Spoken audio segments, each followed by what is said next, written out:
let's talk a little bit about Ho'oponopono and how I came across Ho'oponopono originally. Because the Ho'oponopono that I talked about with Obi handing me the paper and taking 100% responsibility, the same Ho'oponopono that I introduced to Joe Vitale, which got the connection to Dr. E. Haleakala Len, and they started doing seminars, the Zero Limit seminars, and again, Dr. Len is worldwide famous at this point. I had originally heard about Ho'oponopono back in the mid-90s by some friends of mine called John Overdurf and Julie Silverthorne from Neuroenergetics. And they taught me hypnosis, they taught me NLP, they were one of my main teachers. I also studied with Richard Bandler and Michael Hall, a bunch of different trainers. But John and Julie were my favorite trainers. They really understood my level of need for education and to get understanding. I had a lot of questions and stuff that I didn't feel like I could do in school. They were wonderful teachers and still are wonderful teachers that let me ask my questions, and they would take as long as need be to go through the process of having those questions answered. Well, they had recently, when I first started studying them back, I think it was in '96, had come back from Hawaii. They'd been training, and they were Tad James's main trainers, or two of the main trainers that they had at the time. And they had come back from Hawaii, so they had a lot of influence of Hawaii and the Hawaiian culture. And one of the things they talked about was Ho'oponopono. And I remember their definition of it was to make right, or to make double right.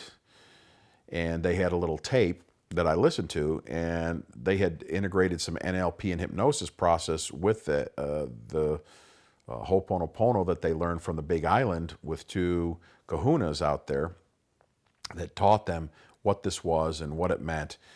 And their method of doing it was that there was a belief, and I believe they're called aka, which are cords that go out from each one of us and connect with everybody else. So we've got all these cords that go out and have connections based on relationships that we have to people, places, and things. And they believe that in their model of Ho'oponopono and the exercise they did was to take through the process was to bring groups of people in. And on the Zero Limits DVD, I kind of incorporate some of that. That process, their process was these cords, that if you had cords with people and you had connections with people that weren't working right for you, it was to cut the cords, to snip the cords. It was a process of giving the person the light, giving them love, giving them forgiveness, and then detaching and cutting the cords from them. The difference with the Ho'oponopono that Dr. Len talks about, to the best of my ability to explain this and understand that, is they believe that these cords are more like pipes, like hoses that they connect, but they can transmit data back and forth. And that Ho'oponopono process is more about cleaning the pipes. So when you hear Dr. Len or Joe or myself talking about cleaning, or other people in Ho'oponopono, they believe that you clean what the data that's in between these to make that pipe clear, so that then when that happens, then we're each now communicating what they call inspiration, or the divine passing through there. That if we clean these lines, if we clear them out of the clutter of our personal data and the data of other people with us back and forth, that now inspiration can start to go back and forth through these aka, through these cords, through these pipes, so to speak. I was talking to a friend of mine the other day, and he was saying to me that there's another version where it actually pulls the cord out. So it kind of takes the cord out. So if you have a relationship with somebody or something or someplace, and it's creating havoc in your life, or it's creating problem or whatever, that you go through a exercise where you actually pull it. And I'm like, geez, that kind of, if you're pulling it by the roots, you leave a little bit of a hole. Or he goes, yeah. And he goes, the part of the process is to fill that with white light to make sure that person gets what they need when you disconnect from that. So we're going to deal with the aspect of the cleaning part and look at it through the model. So again, as we talk about maps, there's 3 maps to the same process.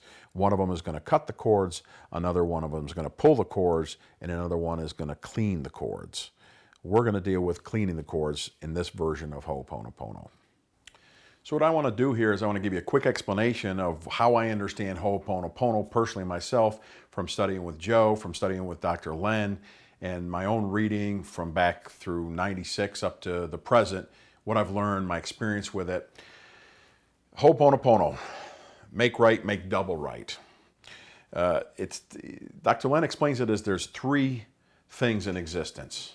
There's the divine, there's you, and then there's data. And he uses this great little example, especially at Zero Limits 3, the final chapter in that with Dr. Len and Joe, was he said, this is like us, the pane of glass. Like the divine created us to be something that it could shine through.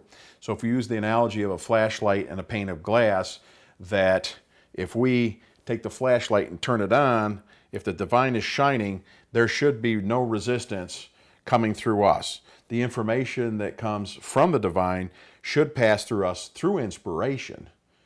That's what the divine passes through us as inspiration.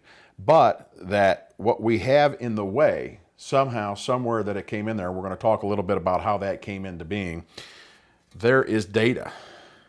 And that data blocks the light, blocks the inspiration, blocks the divine from shining through you.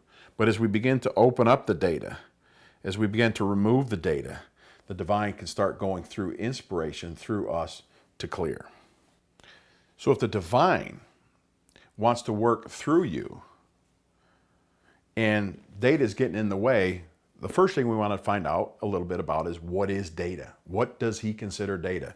What do we consider data? In the model between the divine and you with the piece of glass and the flashlight and what gets in the way, the data, let's define a little bit about what data is.